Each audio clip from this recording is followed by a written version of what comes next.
If you play this long enough, you'll end up like a guy that jumps into a black hole. I took astronomy once, and a guy that gets sucked into a black hole looks like they got trapped there forever in everyone else's timeline, but is actually being ripped apart by the black hole in seconds in his own timeline. Moral of the story, I'm the guy that jumps into the black hole. This week, I play a game that's exactly like Minecraft, except it's completely different and it's from a top-down perspective. Minecraft Dungeons, everybody. Minecraft Dungeons. ドキドキしちゃる。 Minecraft Dungeons is like if someone took a game like Diablo, which in case you didn't know is an action roleplay hack and slash. Honestly, I had no idea what an action roleplay hack and slash was until I looked it up today, but that's a-okay with me. Okay. Woo! Woo! Woo! Woo! Mojang and Double 11 Studios, which is a studio located in Middlesbrough, Northern England, Middlesbrough being the first major British town and industrial target to be bombed during the Second World War. Fuck the Germans, but not actual Germans, like evil Germans from the 1940s. Let's take a moment of silence to remember those we lost in Middlesbrough. Fucking hate 1940s evil Germans, aka Nazis. Mojang and Double 11 took the concept of ARPHS and turned it into a pleasant stroll through the various Minecraft biomes with a unique way of playing which can be described best as simple. I started playing this game right when it first came out in May of last year and completely consumed my life for a while, ruining my ability to be friends with anyone because no one actually owns this game. Except for my friend Tim Tam! Tim Tam Tommy, everyone, give it up! Having someone else to play this game with is one of the best things that could ever happen to you. It's like if a really hot person with a great personality gave you a fat diamond in real life for no reason, and then asked if they could marry you, and then you find out that they're actually a billionaire and have already bought you your own private island. The argument can be made that all games are fun to play with friends, even bad games. And I've really thought about this in depth. Wondered if there was something so terrible that I could have crossed paths with. Yet, I did not find any game like this, so I am left here in the anguish of my search, knowing that I shan't find a game whose multiplayer will meet the awful metric that I so deeply desire to break this argument. Basically, I can't think of a single game that's not fun to play with friends, but I think that's one of the main reasons people are so attracted to video games in the first place. It allows for us to build stronger bonds with the people who we cherish and love, while also watching them die in horrific ways, such as being murdered by poisonous plants or illagers. Minecraft Dungeons' multiplayer doesn't really have anything different to offer from its single player, apart from the fact that it is multiplayer. But there's something special about discovering secrets on different maps with a friend.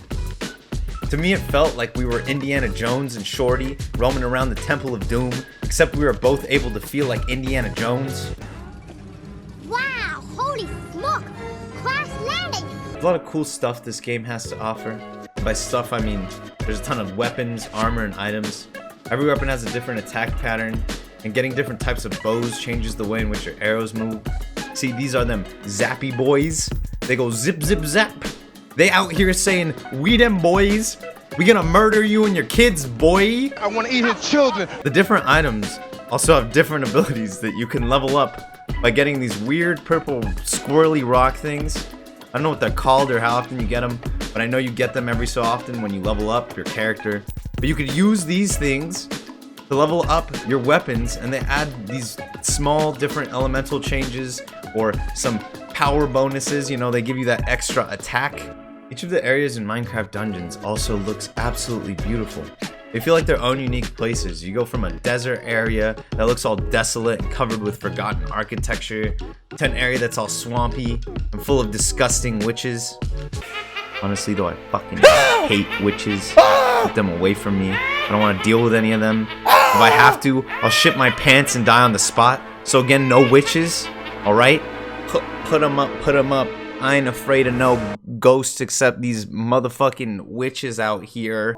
And then there are these large, expansive DLC maps, like the forest, and this big mountain. And this icy snow area that actually put you in an Indiana Jones movie, and then you turn into Indiana Jones in real life. I don't actually have an Indiana Jones costume, but I thought this was a pretty neat interpretation of what morphing into a fuckboy version of Indiana Jones might look like. I know I'm making this game sound like a masterpiece, but it's really not. Playing this game alone feels like you're not Indiana Jones anymore, but Alan Quarterman in King Solomon's Mines. If you don't know what that is, I don't either. I just looked it up for the meme, but King Solomon's Mines is an Indiana Jones knockoff that garnered critics such as: never buy big mixed piles of DVDs. You might end up with this in your collection. A bad Indiana Jones imitation. And the gargantuan spider monster and mutant hippopotamus creature towards the end of the climax are definitely something different. Playing this game alone isn't absolutely terrible. It's just addictingly miserable. Having to go through each level with no one to talk to and left clicking for hours on end while realizing that you have no real end goal feels like you're trapped in purgatory. Here's what purgatory is like from an expert. It was like a black abyss. Yeah, that's basically the Minecraft solo experience. Diablo does the same thing, and that's kind of why I also have a problem with playing Diablo alone. The games feel like time sinks that manipulate the player into continuing to get better items so that they can run through the game until the end of time. If you play this long enough, you'll end up like a guy that jumps into a black hole. I took astronomy once, and a guy that gets sucked into a black hole looks like they got trapped there forever in everyone else's timeline, but is actually being ripped apart by the black hole in seconds in his own timeline. Moral of the story, I'm the guy that jumps into the black hole, because even though Minecraft Dungeons is absolute dog trash garbage that should be tossed away and shit on for the rest of our existence, I still find myself loving every minute of it. Even the fact that this game is broken and will never be fixed. Seriously, if you delete this game, it will erase your character and you'll lose all of your progress. If your power goes off, you'll also lose your character and all of your progress. Here's some proof for this spicy batch of pudding. It's kind of crazy how common it is for power to go out for people to realize that your character gets deleted if your power goes out. Why Isn't that weird? Why would any game make it to where your character gets deleted if your fucking power goes out, bro? How stupid is that? Oh, that's hilarious. That's awful. That is so dumb. I see why it's rated 3 stars now, bro. There's a bunch of people that uninstalled it. It's so sad because, dude, we literally found almost all the secrets in the base just died. And now we have to start all over. It's gonna be okay. It's gonna be fun. Multiplayer, solid as fuck. Single player, absolute dog trash garbage that should be tossed away and shit on for the rest of our existence. Or make a bed of green atop a wide open scene. Under a canvas of blue I would